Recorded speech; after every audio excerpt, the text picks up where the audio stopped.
Queridos companheiros, uma boa noite a todos.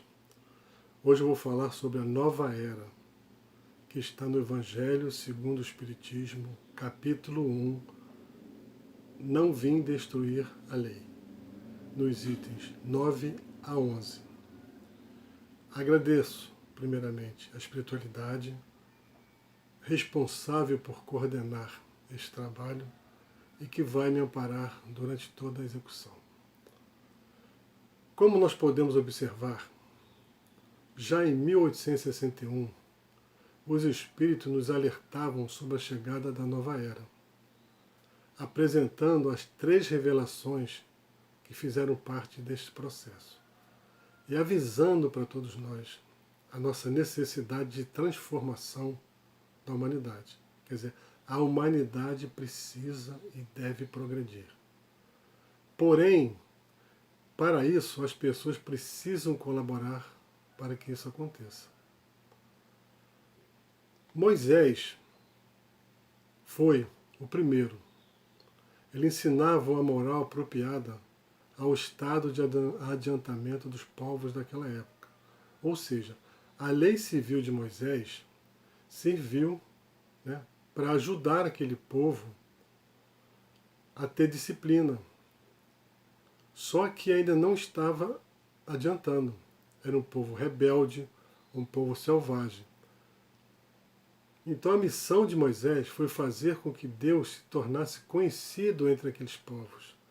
Porque aqueles povos tinham a crença em vários deuses. Então o povo hebreu foi o instrumento que serviu Deus para que Moisés fosse revelá-lo. Ou seja, vocês se lembram bem de todo o processo daquela transferência, daquela saída daquele povo do Egito para a Terra Prometida. As 7 pragas, quer dizer, isso tudo era um aviso de que Deus tinha o poder, que Deus...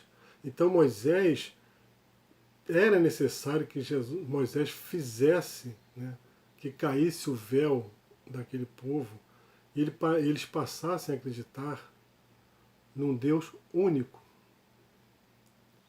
Só que depois todo aquele problema, tudo que aconteceu, todo o sacrifício de Moisés, infelizmente, não aconteceu. As pessoas continuaram rebeldes, continuaram sem fé, continuaram burlando os 10 mandamentos deixados por Moisés, enviado por Deus.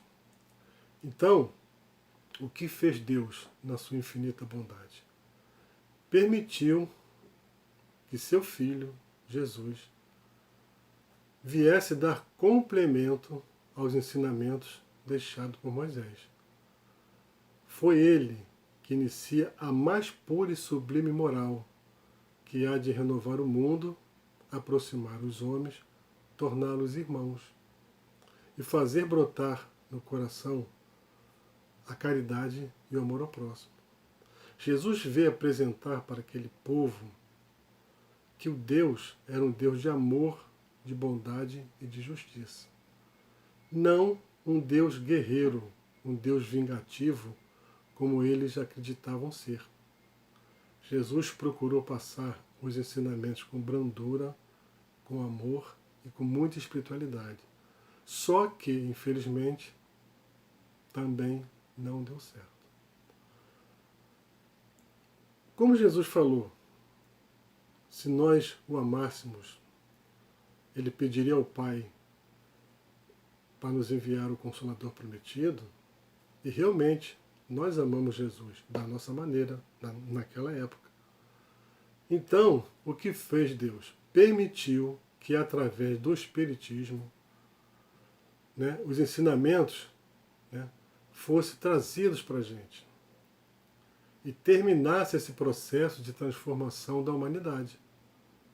Ou seja, o Espiritismo ele vai concluir toda a obra iniciada por Moisés, pois é de ordem divina, se assenta nas próprias leis da natureza. E o mais importante é uma doutrina revelada pelos Espíritos. Eis a nossa responsabilidade. Eu gostaria de focar nesse capítulo para que a gente entenda melhor a nossa posição, né? A nova era, a nossa responsabilidade, porque muitas vezes pensamos que não podemos contribuir por sermos imperfeitos. Pelo contrário, podemos e devemos. Né? Porque, como vocês podem observar, houve 3 momentos importantes: Moisés, Jesus e o Espiritismo. Eu quero dividir aqui com vocês uma interpretação minha que eu procuro sempre pautá-la da melhor forma possível. Deus é um Deus bom, de justiça e de bondade, como nós sabemos. Revelou-se a Moisés e os 10 mandamentos. Não deu certo. Como foi uma revelação sem nenhuma presença física, o que fez Deus? Partiu para a segunda tentativa, que foi Jesus. Né? Enviou seu filho fisicamente para que fosse revelado a sua bondade e todo o seu amor. Só que, o que foi que aconteceu? Infelizmente, não deu certo. Então, Deus, justo e bom, permitiu que, através dos Espíritos, fosse revelada a vida no mundo espiritual. O que ocorria na espiritualidade. Então, o Espiritismo traz os ensinamentos dos Espíritos, a experiência, a vivência. Então, como nós podemos observar, hoje, através da doutrina espírita, todos nós somos responsáveis. Todos nós. Não existe um representante. Quer dizer, Deus, na sua inteligência suprema, quer dizer, dividiu as responsabilidades. Quer dizer, tinha uma revelação, tinha um representante. Agora todos nós somos representantes de Deus. E somos trabalhadores da Seara de Jesus. Eu destaquei um texto muito interessante que ele vai nos reforçar tudo que eu estou falando. É assim, a revelação que se apresta é antes moral do que material. Os grandes espíritos, mensageiros divinos, sopram a fé, para que todos vós, obreiros esclarecidos e ardorosos, façais ouvir a vossa voz humilde, porque sois grão de areia, mas sem grão de areia não existiam as montanhas. Assim, pois que essas palavras somos pequenos, carecem para vós de significação. Cada um a sua missão, cada um o seu trabalho. Não constrói a formiga o edifício de sua república? Olha como isso é muito importante. Quer dizer, na revelação, lá atrás, a espiritualidade já estava nos alertando que nós seríamos os trabalhadores da última hora. Teríamos essa responsabilidade de divulgar, de trabalhar através dos exemplos, através das palestras, dos estudos, né? Exemplificar todos os ensinamentos de Jesus, mesmo sendo imperfeitos. Porque não adianta a gente falar, eu sou muito pequeno, eu não consigo. Não, nós conseguimos sim.